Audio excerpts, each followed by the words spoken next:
It is. Let's go check out the table. I'm sure your mom's gonna be excited to see this. Paper plate. That's a normal plate. Hello. Hi guys, want to learn about what winter would have been like on the frontier?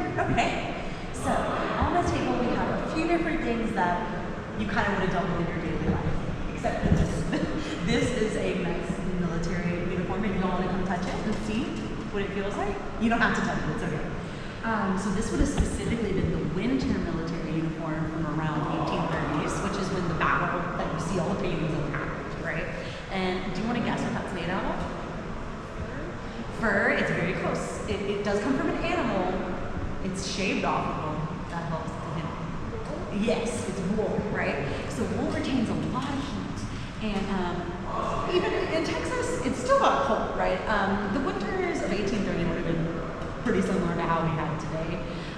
It was still technically in something called the Little Ice Age, which lasted from the 13th century to the end of the 19th. So it could have been a little colder, but keeping warm is like the name of the game, right? So here's some more wool stuff, and then this is fur, right?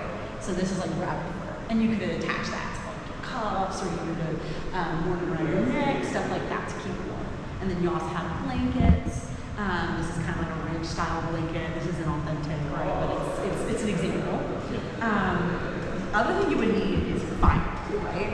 And so back then they didn't have like lighters in the same way we have lighters.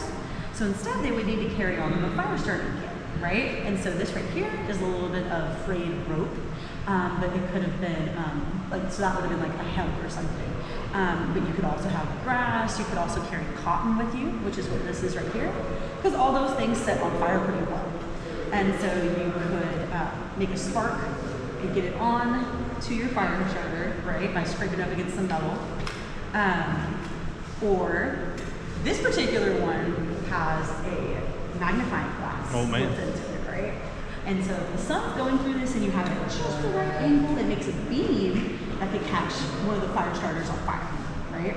And so that is how you stay warm. In the movies, they make it seem like the fireplaces inside of cabins, like warm up a whole cabin, right? But that's not actually how it works. They can only warm up about like the area pretty much directly in front of it. So you would have been all bundled up, you would have been wearing your scarves, you would have been wearing your fur, you would have been wearing your blankets, and then you would have been as close to the fireplace as long as possible. And so when you're doing that, you're probably gonna get a little bored eventually, right? So you have different things to keep you entertained. So this right here is called a Jacob's ladder, and I'm always bad at getting it to go, but it's just kind of a little entertaining thing, like a magic trick, right? We've got one of those at home, right? You got one of these? They're pretty old. They do come from the 19th century. By 1830, they were playing with these. You could also have a top launcher. This is ancient. Tops have been around for a really long time. But just set it off like this, see how long you can get it to go. Or you could play it with either a ball and cup or a stick and ball toy. That, to me, is much harder than ball cup. The goal of that is to catch that ball on that stick right there. You want to try it and see if you can get it?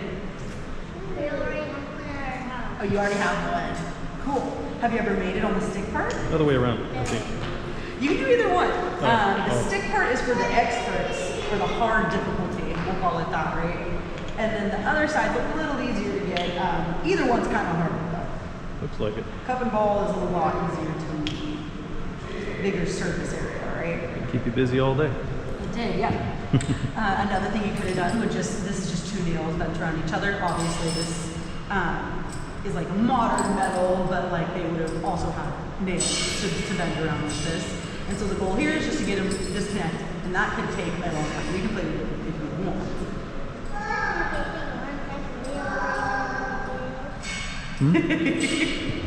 But that's how old this stuff is though, right? Like those games are really, really old that you played. So they've been around for a while. This one takes a little bit. This right here are some examples of what they would have used for lighting up stuff, right? So this is the lantern. You would just put a candle in here. As you can see, a candle was put in here at one point. We burned it. wax would get everywhere, even back then too, right? And then you have to clean that out somehow. These are a few different examples of candles. This one's supposed to be a tallow candle, which is made from animal fat, right? This is also a tallow candle. This one's actually was used by a reenactor, so it really is tallow. And as you can see, it kind of gets a little gross, right? But part of it was mixing in the ash, so that's why it's this color. And then, what is this? Do you know what that is? Yeah, it's honeycomb, right? So you would just roll this up and then put a wick of some sort in it. This could have been something like cloth. It could have been pretty much anything that you can burn. Like cotton. Yeah, it could have been cotton as well, right? Like a lot of the same stuff that they had for the fire shovel kit. But yeah, so that's how they had to light stuff up because they did not have electricity. Is that a biscuit?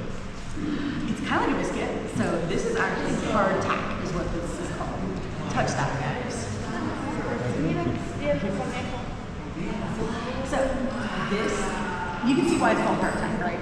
It's hard. So here, you want to touch it? It's pretty much just flour and water. Flour, water, and salt, right? Salt's important because that kind of keeps this, oh yeah, you can touch it. That kind of keeps this it keeps the germs away. They don't know that, right? They don't know about germs at this point.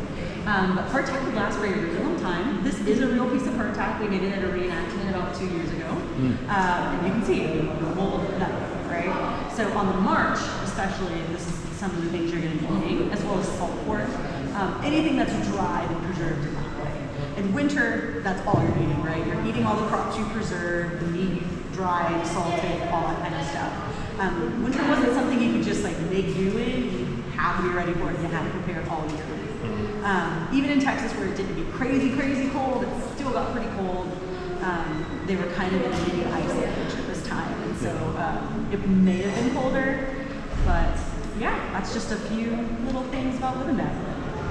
It's kind of, you know, if you think about it, around that time, your teeth probably weren't in very good shape. No, no. And then eating something like that, it's pretty much a rock. In their defense, they would have usually broken this piece off and soaked it in something to make it at least a little easier to eat.